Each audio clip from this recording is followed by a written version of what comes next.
Wednesday, Republican presidential candidate Ron Paul held a town hall meeting at the University of Maryland in College Park. Maryland's Republican presidential primary will be held this Tuesday, April 3rd. The Texas congressman was introduced by the university's Ron Paul for Youth chapter president.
Good evening, fellow Terps, visitors, ladies and gentlemen. Before I start, I would like to take a moment for us all to appreciate and thank the petitioners who made it possible for Dr. Paul to visit our campus.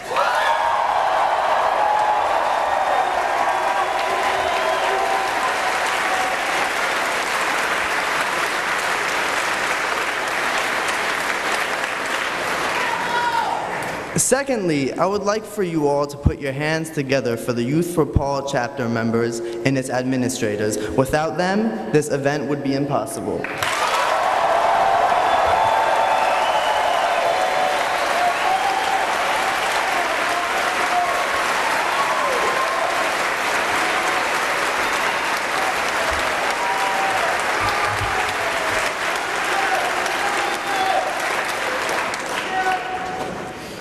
Dr. Paul's message has been widely popular on our campus, as it has been on every university campus across the nation.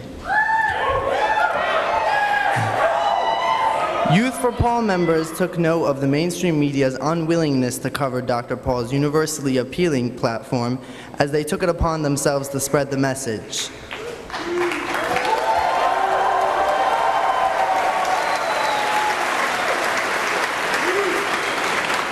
Our liberty-loving activists took time out of their daily schedules to put Ron Paul's name on every tongue across campus. We had everybody talking about Ron Paul and our fantastic artwork sketched across campus and all the ground across campus. Earlier into the semester, I jokingly challenged one of the Obama campaigners to a contest. They count the total number of Ron Paul supporters, they turn into Obama supporters, and we'll count the total number of Republicans, Democrats, liberals, progressives, and independents we turn into Ron Paul supporters.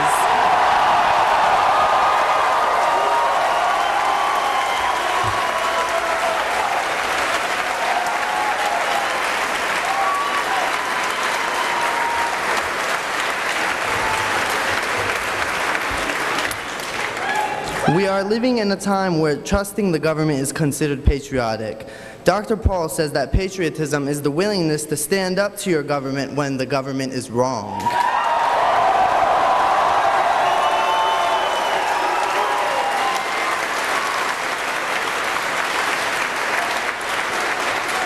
After some research, I found out that the founding fathers felt the same way about government, and that the principles on which this great nation was founded upon were planted in this reality. In 2008, I looked to a promising candidate to put an end to this trend, to break the sequence of events that would lead to the erosion of our democracy. I was promised change. I was told to have hope. I was sold a mirage. Just a few months ago, we witnessed the passage of the National Defense Authorization Act.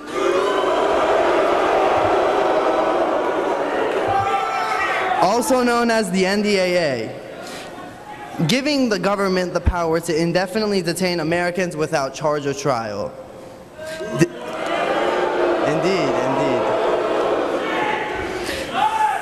This follows years of Patriot Act extensions, the Trespass Bill, the taxpayer bailout of Wall Street, and new military entanglements.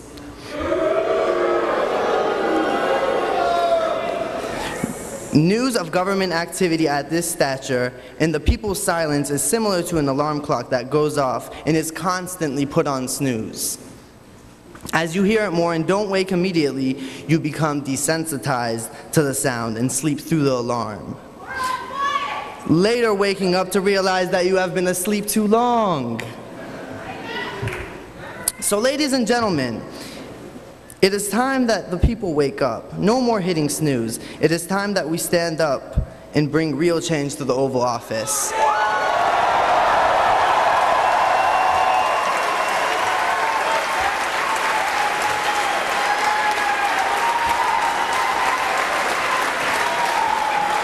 Ladies and gentlemen,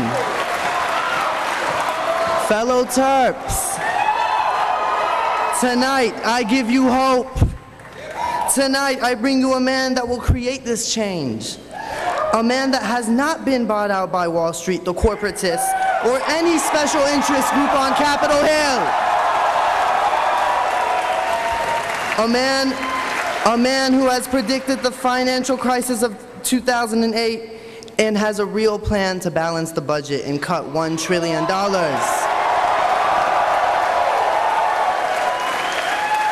Ladies and gentlemen, tonight, I bring you the man that will restore America.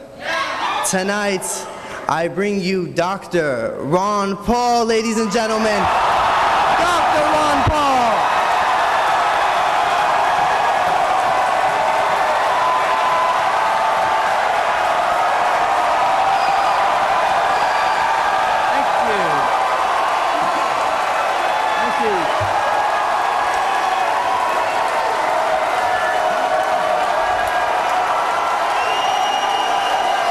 Thank you. Thanks.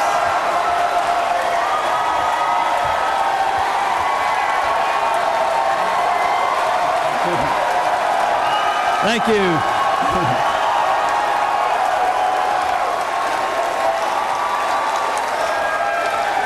Thank you.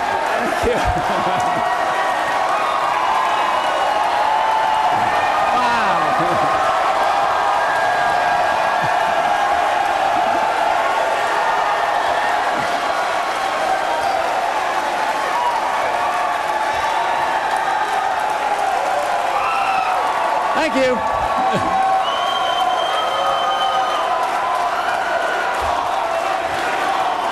Thank you.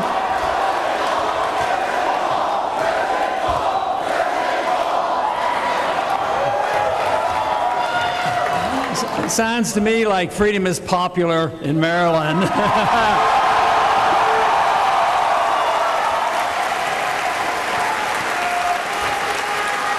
I want to thank Mo for that nice introduction and this very nice welcome. It's great. The support here was obvious. Other campuses compete and they try to get names, but your campus got a very large, if not the largest number of signatures.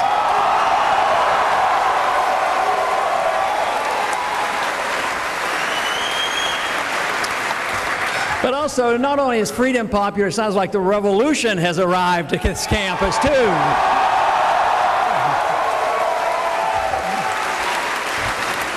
Now, there are changes coming out of necessity. The changes were available to this country for a long time.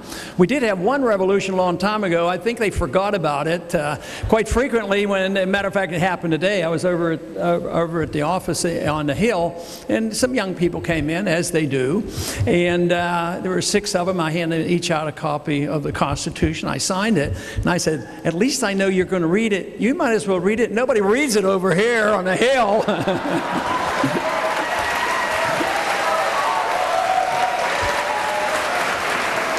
But of course, everybody's supposed to be reading it now, and they're trying to sort it out over there at the Supreme Court. They're going to come up with a constitutional answer to how far they can go with mandates. You know, this whole mandate, the mandate's horrible, and they probably have stepped across the line, but when you think about it, what is government other than a big mandate? That's all they ever do is mandate everything that we do.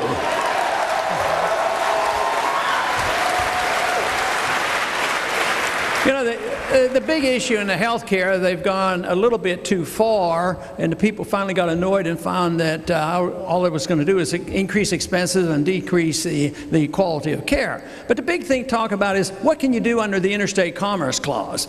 And according to the last 100 years, both Republicans and Democrats have said you can do anything you want under the Interstate Commerce Clause. But that is not what the Interstate Commerce Clause says. It was written mainly to facilitate trade between the states, to make sure you had free trade zone. So if anything, what they should be talking about right now in the Supreme Court and in Congress is why can't we use the interstate commerce to allow insurances to be sold across state lines in competition in the insurance business?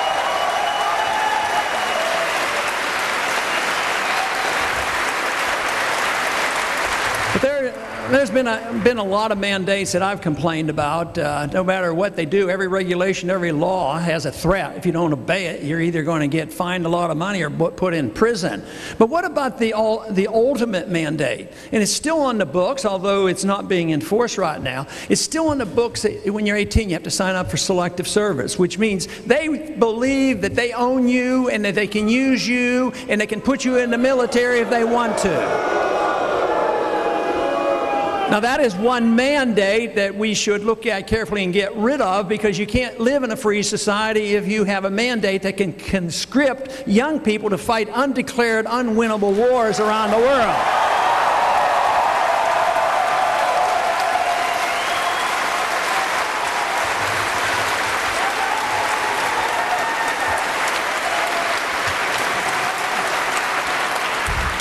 And we've had way too many undeclared, unwinnable wars around the world.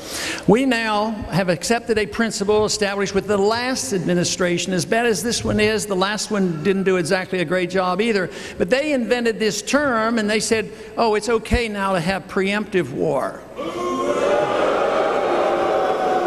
Preemptive war means you can go to war and you become the aggressor. That's what they're talking about, that we have become an aggressor nation, all in the goodness of our heart, because we're going to spread our goodness around the world. You know,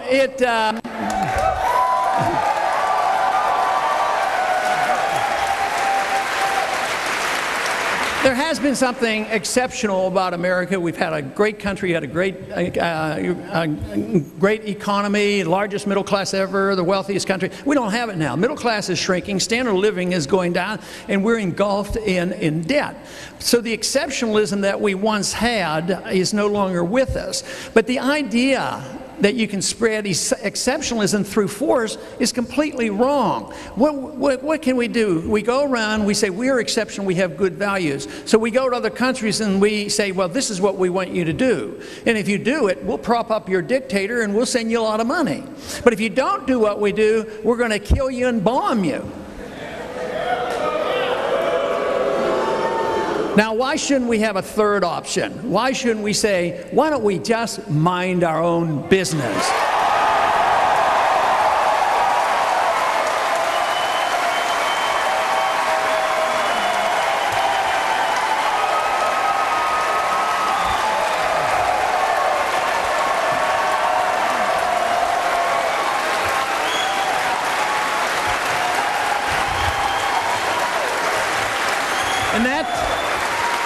And that very simply means that we don't go into nation building, we don't become the policemen of the world, but we don't become isolationists. They want to give us a bad term and say, oh, you people are just a bunch of isolationists. Guess who the isolationists are? The ones who are looking for war. They're the ones who put on the sanctions on the country that lead up to the war.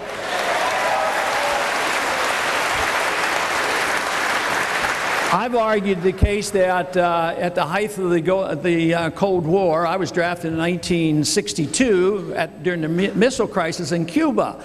And that was a tough period of time. Missiles in Cuba, missiles pointing at each other, 30,000 the Soviets had. But what did they do? They actually, Kennedy actually talked to Khrushchev and say, hey, maybe we ought to back down. Neither one of us needs a nuclear exchange. So they backed down, but they talked to each other. We refused to even talk to the Iranians. Possibly we could work something out, but this whole idea that we have to bomb and declare war and go to war against the Iranians doesn't make any sense at all, and it jeopardizes our economy.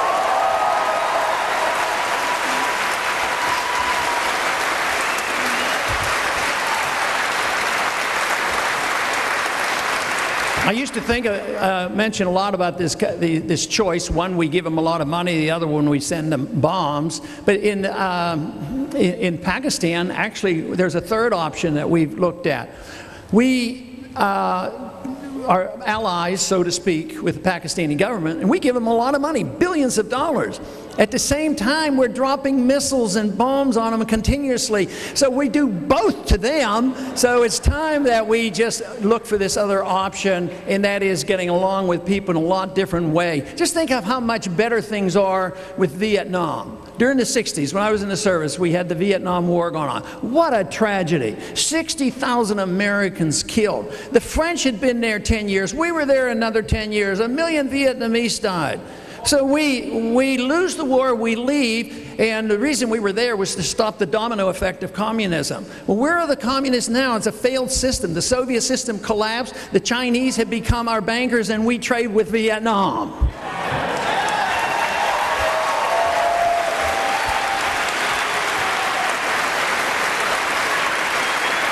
So as far as I'm concerned, this is pretty good evidence that a lot more can be achieved in peace than in war.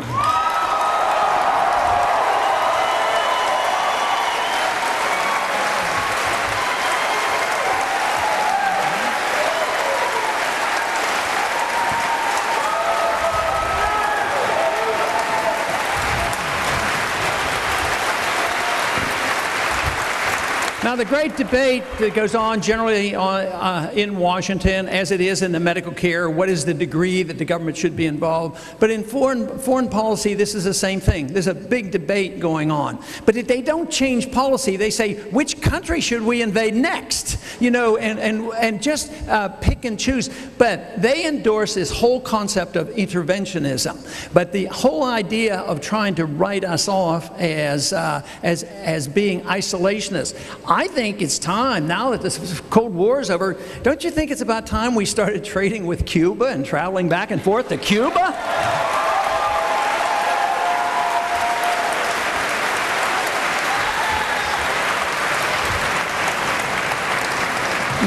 In the past 10 years, there was $4 trillion of additional debt because of the wars that have been going on. So not only is it a moral issue and a constitutional issue, it's obviously an economic issue. We didn't have to fight the Soviets. They collapsed because they had a failed economic system. But just think of what the difference would be in this country as far as prosperity and the wealth of the middle class and the ability to take care of sick people and education, all these things. What if we would have only had people in Washington, D.C. who actually had read the Constitution and followed the Constitution?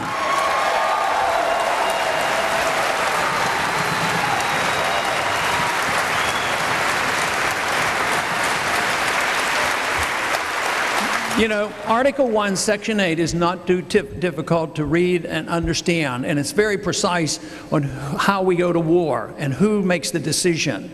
You go to war when it's declared. You don't go to war at the whims of the president or an administration.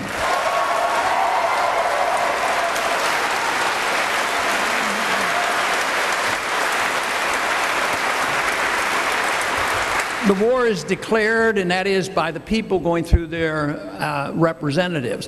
But when the Secretary of Defense, Panetta, was asked the other day, where do you get this authority? You're getting ready, you know, you're in Libya, and we're in all these countries. Where do you get this authority? He says, you get it from the international governments. You get it from the United Nations or NATO. That is the giving up of national sovereignty and deferring to even bigger government. We have enough problems worrying about how big the federal government is, intrusive in our state governments and our local governments. We don't need another level of government higher up in the United Nations and the IMF and the World Bank.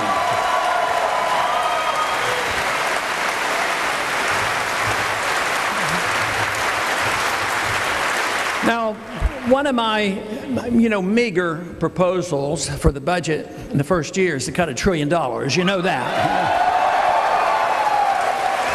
Now that makes a lot of people nervous, and they said, oh yes, but what if all these troops come home? Won't that increase the unemployment?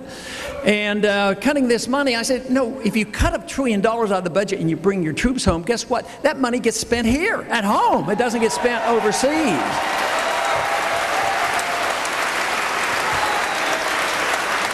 But one example to look at statistically is what happened after World War II. There were 10 million in the military, and they wanted out of the war. It was over and done with, but the war was declared, it was won, and it was expected that the men and women would come home and get out of the service. And they did 10 million. And the Keynesian economists were wringing their hands, and they said, oh, this will be terrible. They'll all be unemployment. We have to have jobs programs and all this. Well, they came home so quickly, they didn't have time to organize another jobs programs as they had going in the 30s. So guess what happened? The spending was cut by 60%, taxes went down 30%, and all of a sudden the Depression ended.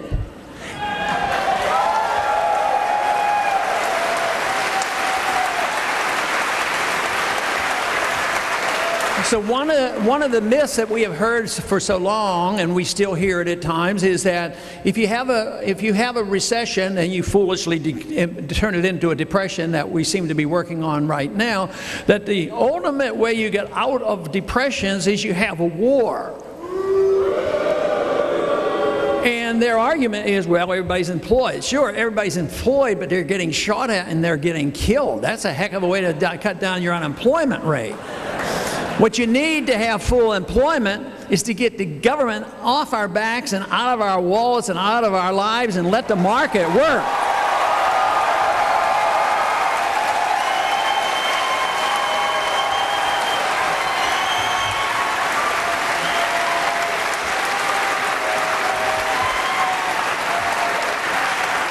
So you want the people to spend the money, and a lot of people, in the upper half of the tax bracket say, well, the lower half doesn't pay any taxes. And I says, well, and they're complaining. They say, everybody should have to pay taxes. I said, when they tell me that the lower half doesn't pay taxes, I say, we're halfway there.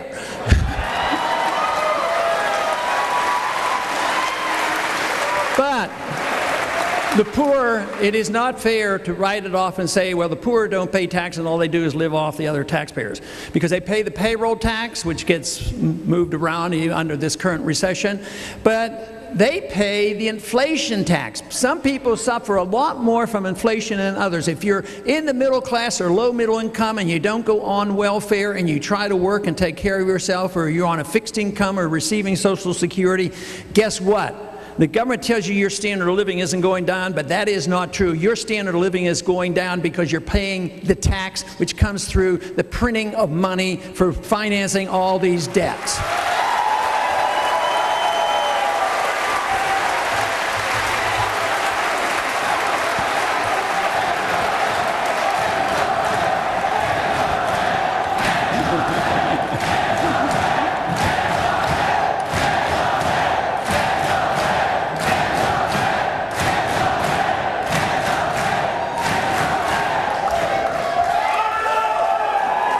That'll be one of the first things on my agenda.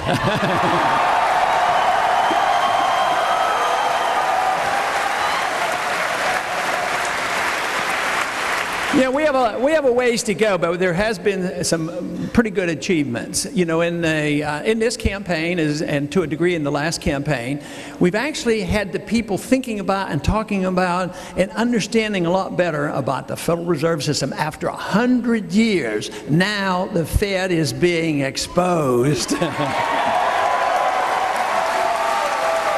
And you know how hard they fought, against the audit. But the audit actually got passed in the House of Representatives. It didn't get passed in the Senate, but we got a partial audit, and there's been lawsuits. So we know more about the Fed now than we ever have before. To some degrees, I was actually shocked when I found out. I believe I know a little bit about the Fed, but when I found out the degree that they were involved, they issued $15 trillion worth of credit in bailing out big banks. Half of it went to European banks. That'd have been much better, you know, if they were looking to get a GDP growth, they'd have been better off just passing out checks to the people and not bailing out the banks.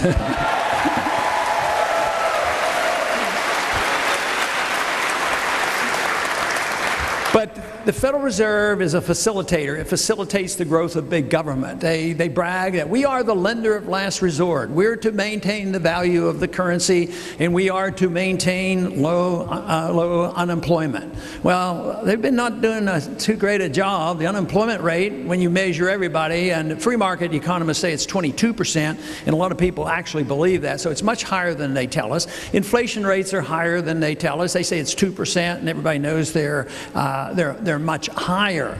But the Federal Reserve has been around since, 1913, 100 years. They've destroyed 98% of the value of the $1913. I would say that we give them an F for that. They fail.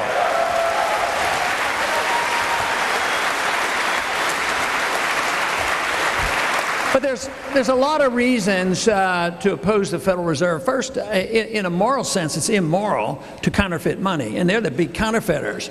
And you and I, Bastiat in the law makes a very good point. If you and I can't do it, the government should never be allowed to do it either.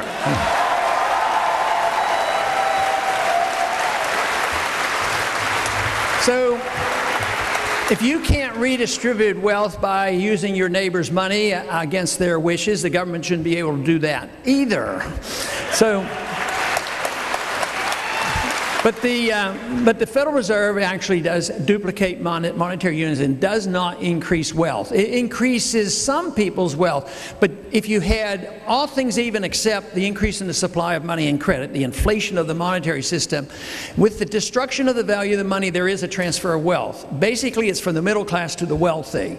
It's the people who get to use the money first, the large corporations, the banks, the governments, the bureaucrats, and foreign receivers of our money. They benefit the most. The people who get to use it last are the people in the middle class because they get the higher prices. So it's a very unfair system.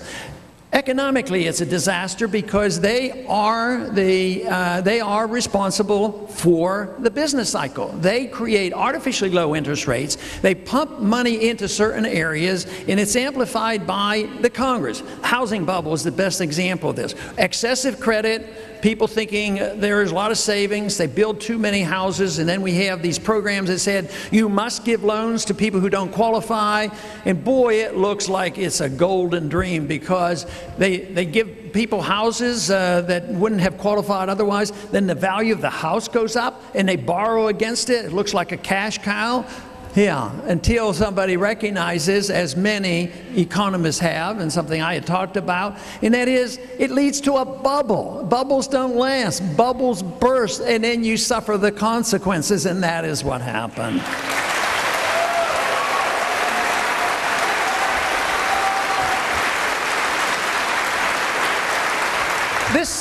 This also demonstrates the fallacy of the entitlement system. Entitlements, I would say, for the most part, are motivated by well-meaning people. People need help. We have to do that. They do need a house, so we're going to help them get a house. And so it's well-motivated. But who made a lot of money when the bubble was being, blown up? It was the people who were the mortgage people, Fannie Mae and Freddie Mac, making bundles. Then they get into the speculative derivatives business. They make billions of dollars, and everybody's cashing in on it.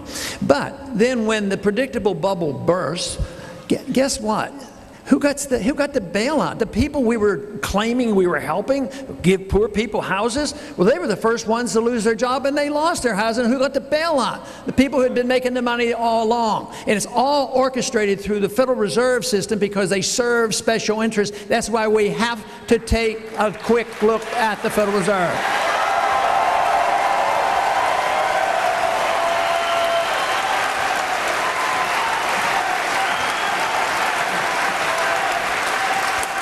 But also, if you're a defender of liberty, you want small government, because the more power a government has, the less liberty we have. So if there is a lender of last resort and we don't tax for all that we spend and we don't borrow enough, we print the money, that means if you're spending too much money for war and the Fed monetizes that debt, you know, this facilitates entitlement system, the welfare system, as well as the welfare warfare state. It wouldn't happen without the Federal Reserve. This is why the founders were absolutely adamant about the monetary system. They say, don't print money. You can't use it. The states can use only gold and silver as legal tender because they didn't want the inflation.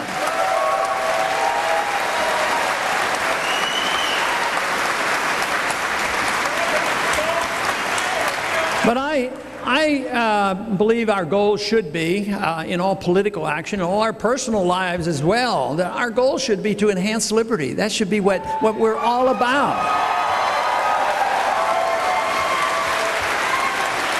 But the tragedy is that's not what's happening. Today it's been turned over to the lobbyists. The lobbyists are now in the business of redistributing the wealth, but the wealth is shrinking. There's a pie that's getting smaller and smaller, and every group is getting more aggressive. How are we going to get this money? How are we going to get this money? At the same time, we're producing less. We have less jobs in this country. We had 30 million new people come, in this country in the last 10 years. We've had no significant new jobs. Manufacturing. 56,000,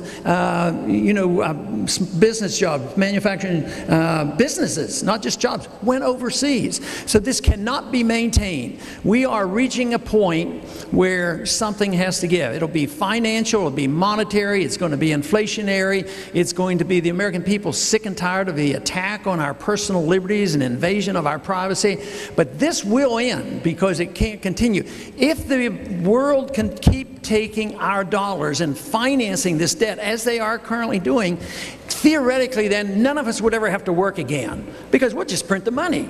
Everybody knows that won't work, but so far it is doing it. Last year there was a record. There's some years where the Federal Reserve buys just a small amount of debt. Last year, because foreigners weren't buying so much, the Federal Reserve had to buy 61% of our debt.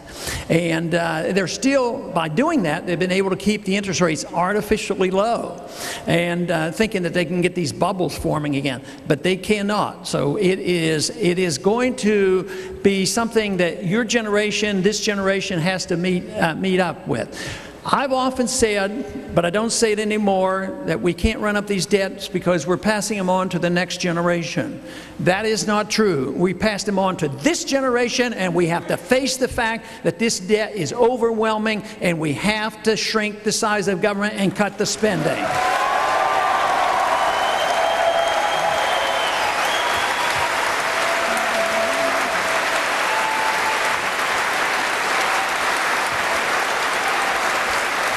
And from my viewpoint, the easiest place to cut the spending should be the foreign welfare. All the spending, the foreign aid, and all the wars, we should be able to come together.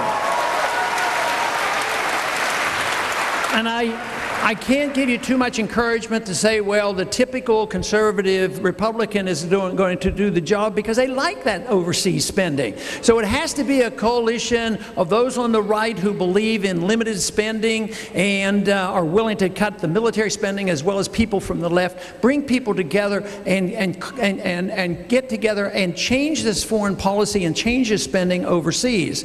But if we don't do that, of course, these conditions are going to get much, much worse. And but we have to look at the policies overall. The policy of non-intervention, minding our own business, being friends with people and trading with people, is so much better than trying to domineer the world.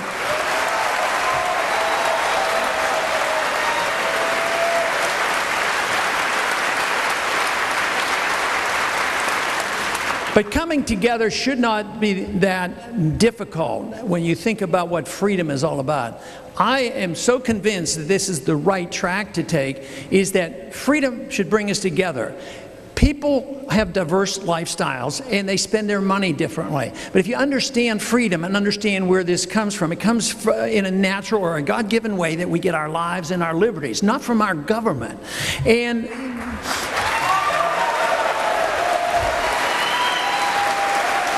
but then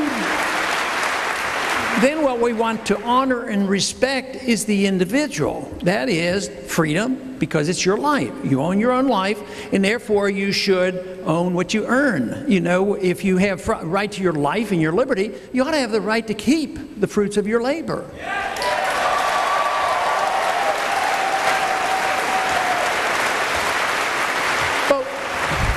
What has happened is approximately 100 years ago, this idea of liberty wasn't unified. It was sort of chopped into pieces. Some people, to a degree, defended economic liberty, but others said, oh no, economic liberty doesn't work. There's always going to be poverty, and we have to redistribute wealth. We have to regulate. We have to manipulate the monetary system. We have to plan the economy and all these things, and the evidence is in now that that doesn't work. So they don't like economic liberty. But then there's another group, they say, well, we like economic liberty, but you know, people, if you have the choice of doing anything you want with your own life, you might do some things that I don't like.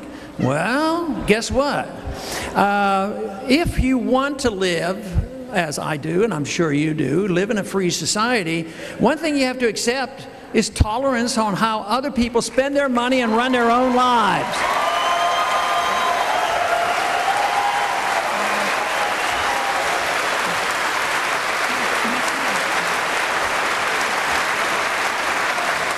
But there's another little thing you have to accept, that this is true. We have a right to our life. We run our lives as we see fit. But if we make mistakes, guess what? You have to assume responsibility for your mistakes.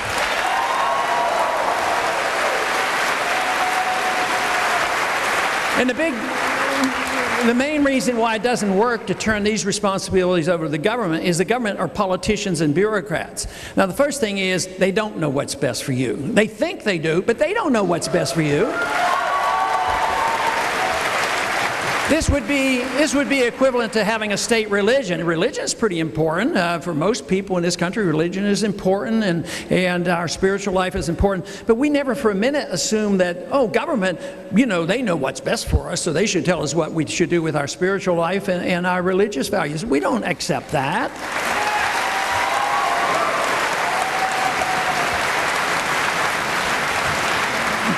But there are too many who want to control the way you spend your money, and too many how to control your lifestyle. So this is the reason this should bring us all together, not so much on how we use our freedoms, but we should all come together because we want our freedoms and we want to use them as we so choose.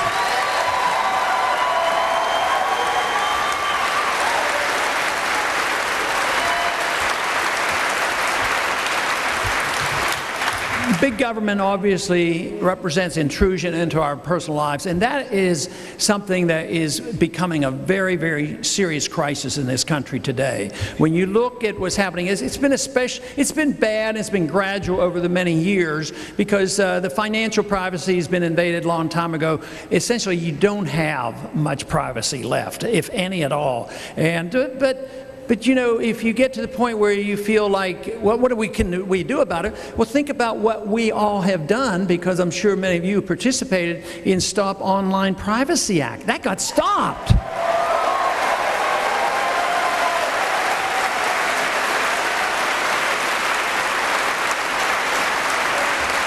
So when the people get the message to Washington, they have to be aroused enough to do it, like auditing the Fed. I mean, we've gotten the people to respond. The politicians are there not because they have strong beliefs in anything, to tell you the truth, other than staying in office.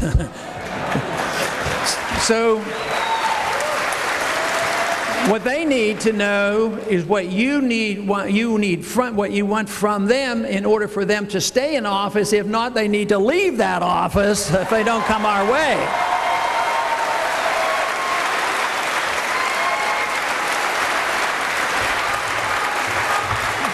But conditions in many ways have deteriorated since 9/11. 9/11 was a horrible, horrible day. I do believe that it was wrongly assessed and that there's poor understanding exactly why that came about, because the official explanation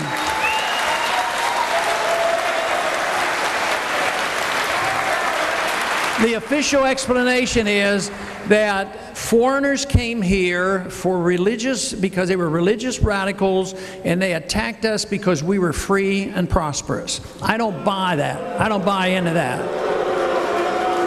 But since 9/11, it was used as an opportunity. Matter of fact, before 9/11, it was written by many neoconservatives that when the opportunity presents itself, you never let an opportunity pass to promote what they believe in. Believe me, what they did, what was the first thing they did? The media afterwards, it was invading a country that had nothing to do with it, invading Iraq.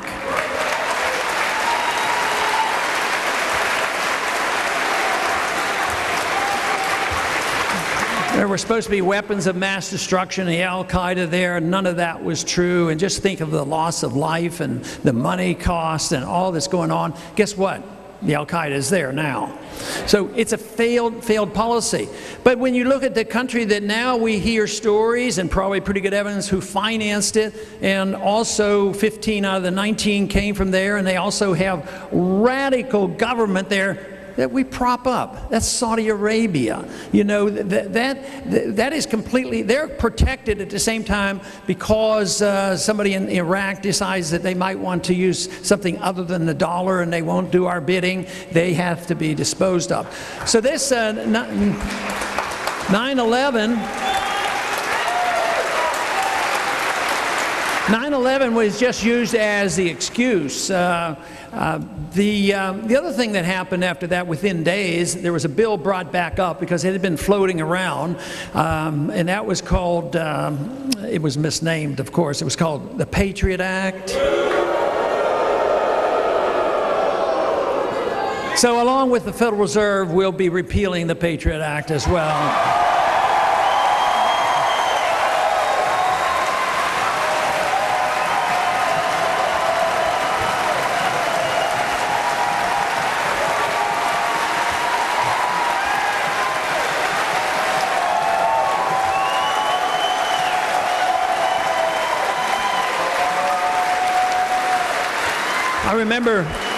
I remember the day we were voting on this, and when I went over to vote, I knew there wouldn't be very many no votes. I think there were 3 or 4 of us. But I was sitting next to another member, and he was, voting for it. And I said, "Why are you voting for this? You haven't had a chance to read it. You don't even know what's in it." And I says, "You know, there's going to be a lot of bad stuff." And he says, "I know." He says, "But it's called the Patriot Act." He says, "How am I going to go home and explain it to my people that after 9/11 I didn't vote for the Patriot Act?" I said, "Well, that's your job. Go home and explain it to them."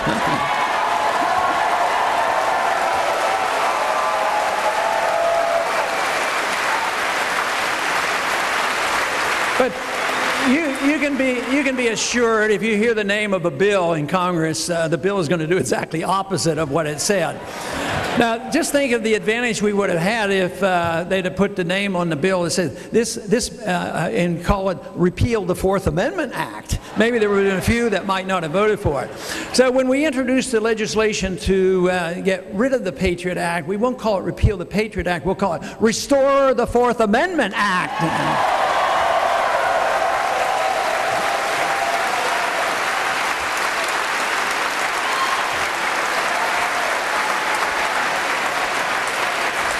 But today we have, with the National Defense Authorization Act, we have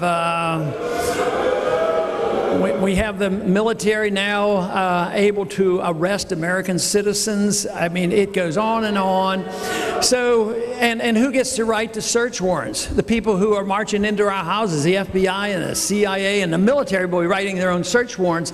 I think the founders of this country got pretty annoyed with that when the British Army did it. So I don't know.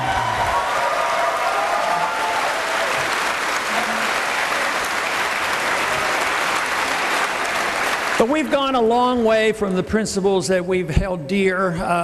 We know now as a nation that will torture, has tortured, probably still torturing, that we assassinate American citizens and no trial. I mean, this is not what America's supposed to be about. When we recover and restore the republic, there will be a president that will not assassinate American citizens.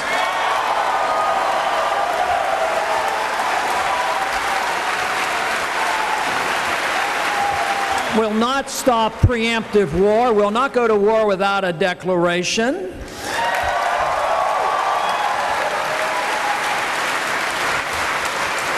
And respect the principle that is as old as 1215, that is the writ of habeas corpus. Right now we're undermining that.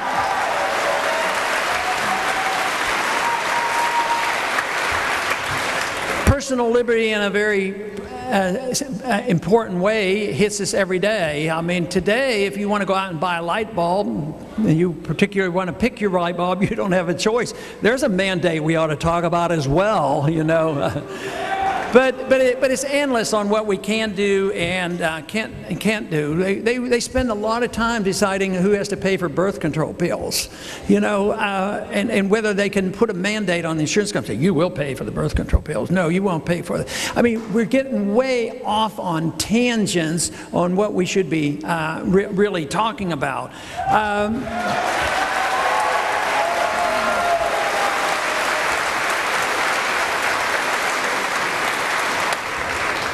But today, you know, if you want to buy raw milk, you might not be able to. The federal government puts prohibitions on you deciding to drink your own raw milk. So that is the nanny state that we do not need. We don't need any more nanny states.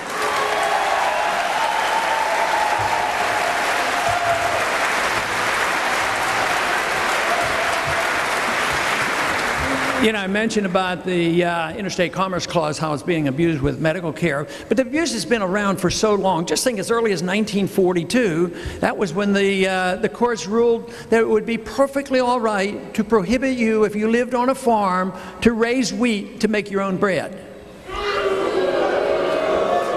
And if you did, you could be fined a lot of money, and if you didn't pay the fine, you'd go to prison for raising wheat on your own farm.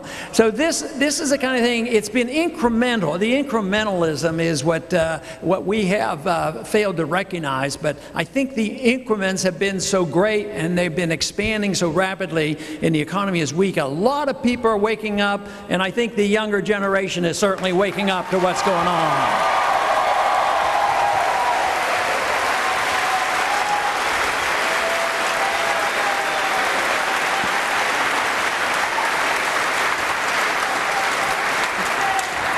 And of course, there was a court case in 2005 that dealt with the Interstate Commerce Clause, and it had to do with some states believing that an American citizen should have the right by their state laws, if they wanted, for medical reasons, to grow their own marijuana and use it. They thought that would be reasonable.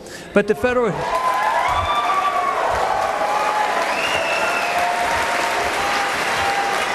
But the courts came down and said, no, that is not reasonable. Interstate commerce prohibits you from doing this, and we have the right to regulate this. And but you know, in a free society, as much as I detest the use of drugs, especially prescription drugs, they are so dangerous so often.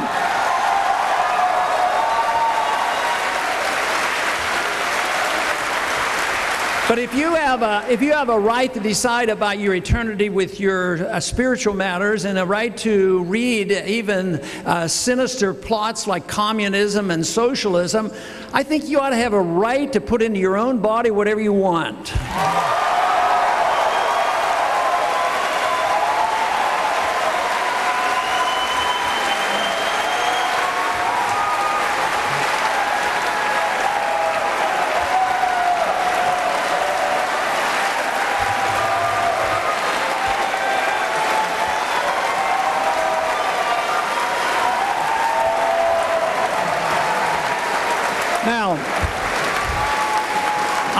I might add, as a parent and a grandparent, as a physician, do it with a great deal of caution. Because in a free society, you have to take care of yourself. This notion that the government can protect us against ourselves is the principle that has to be challenged, because they can't do it, because they don't know how, and they don't have a right to do it. Of course, the big thing is a free society is far from a perfect society. You make a mistake, you suffer the consequences. But when the politician makes a mistake, everybody suffers. And that's where the real problem comes, because quite frankly, the people that I have met and the people that I know pass most of these laws aren't smart enough to tell you how you should spend your money. They shouldn't be doing that. Now, the one thing I have suggested is try to get their attention and get the attention of the American people about this mess and all this spending, because, you know, first we tax and then we borrow and then we print the money. If people are determined that they want to move along into the welfare state and the warfare state, it'd be nice if they would follow the Constitution. But since they don't, one other way we could get their attention is repeal the withholding tax. No withholding tax at all.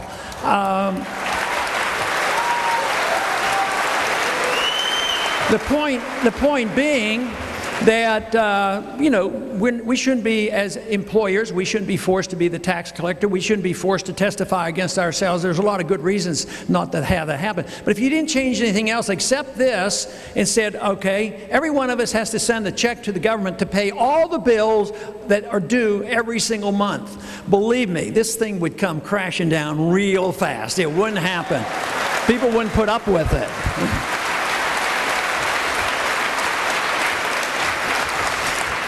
The wonderful thing is that we live in a great country. We live in the richest and the freest country and the largest, most prosperous middle class. The bad news is that if we don't do something about it, it's going to say goodbye, you know. But the good news also is that the revolutionary spirit, the spirit of liberty, is alive and well, and it's growing exponentially.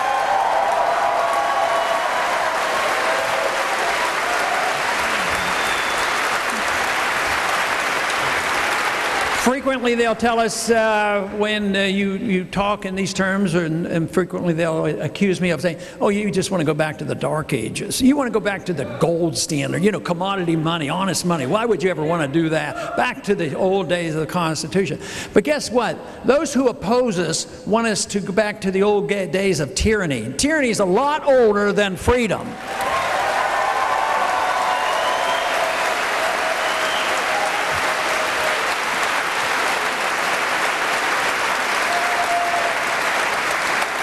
So it should not be difficult, when the bankruptcy comes, and we're in the midst of it now, to make a wise choice. And that's what we're in the midst of doing, making the choice. Do we want to accept this whole idea that we need more government? Yesterday we had a committee hearing, you know, on the Federal Reserve, and I said, just how can you solve the problem of debt with more debt? And they believe they can. Keynesian liberal economics believe that when you're in trouble like this, you, the people, should spend money. We're in trouble because you won't spend money. I said, yeah, but what if they don't have a job and they maxed out on their credit cards? How are they going to spend more? Well, then we spend the money. The government's supposed to spend the money. If you don't have it, you print the money. They believe that. They believe that as sincerely as I believe in the free market and sound money. They believe it, but it's not working. And that's the failure is right on their doorstep. That is why our option of resuming our efforts to promote liberty is so important. We never had a perfect society, far from it. We never had a perfect gold standard. But what we ought to do is go and pick up the pieces. And it's going to take back about 100 years to pick up the pieces, because there's been things eroding for a long time, whether it's the foreign policy of intervention, the destruction of our currency, the income tax, the welfare state. But we need to go back and pick up what we were given. You know, if we got into so much trouble by having so many people totally ignoring the Constitution, if we didn't do anything else except make the people who represent us at least read the Constitution and force them to obey the Constitution.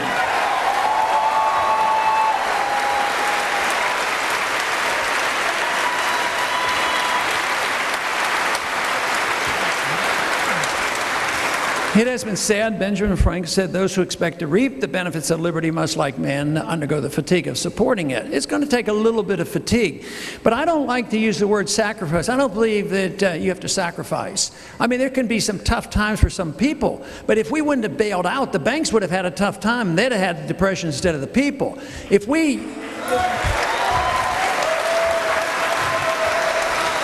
can get the government to get out of our way and off our backs and out of our wallets and out of our personal lives, why should we call that a sacrifice? We should say, wow, we can work hard and keep what we earn. This would be an immediate effort to, bring back growth again. So it should be a wonderful time and not to something word. Like I mentioned World War II, it wasn't the disaster that they thought. We freed up the economy finally and got the government out of the business of trying to get out of the Depression. They just came back and the Depression ended. So freedom is in many ways miraculous on what it does.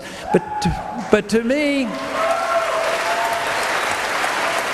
me, the real miracle is bringing people together, because, like I mentioned, freedom should bring us all together. One thing that we did wrong in this country is, and to some degree it still exists, that some people are mistreated because they belong to a group. And I can understand that. Certainly in the drug laws, there are people who are mistreated under the drug laws because they're punished in a certain way.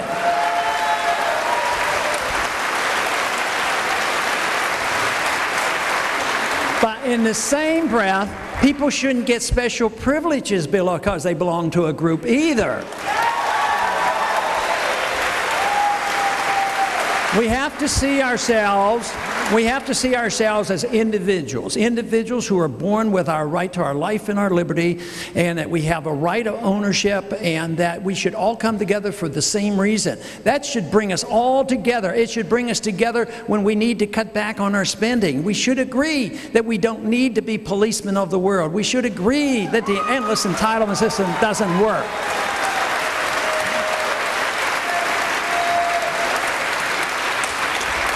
But these views have been well received on the campuses of the whole country. I am certainly very happy and very pleased with the reception here. There is still a campaign going on, and pay a lot of attention because they haven't counted all the delegates yet, and that's what we're trying to get them to do.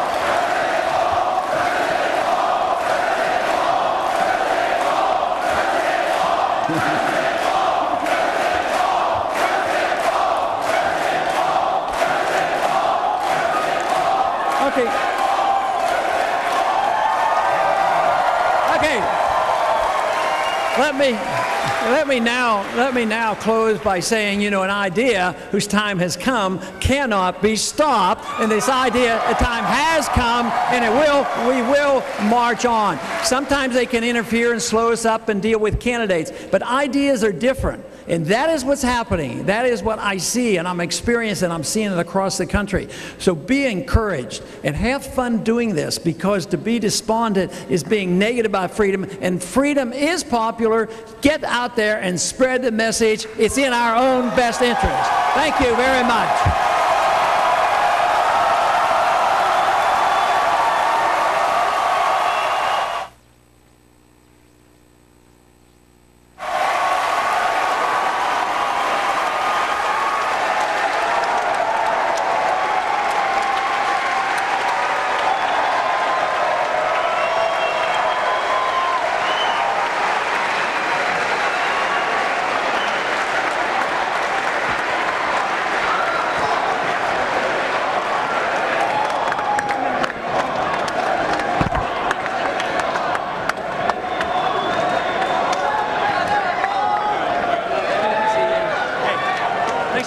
care.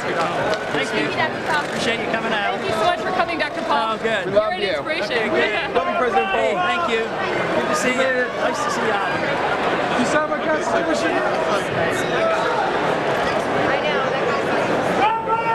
My name's Ron too, so thank you very much. Hey, very good. Good to see you. I agree with everything that you said. Everything. Thank you, thank you. Hey, can I get a picture with you, sir? You do. Dr. Paul. Hey. Dr. Paul. Hey. Thank you, sir. Oh, you're welcome. Thank you for being here. Thank you, sir. Thank you so much. Oh, you're welcome. I'm with you for on the Flurries and record. Thank you for inspiring us. Oh, well, Can I get a picture with that shirt? you. Dr. Paul, can I get a picture with you? Do it real quick. It's going to be a short visit. I have to. Got it?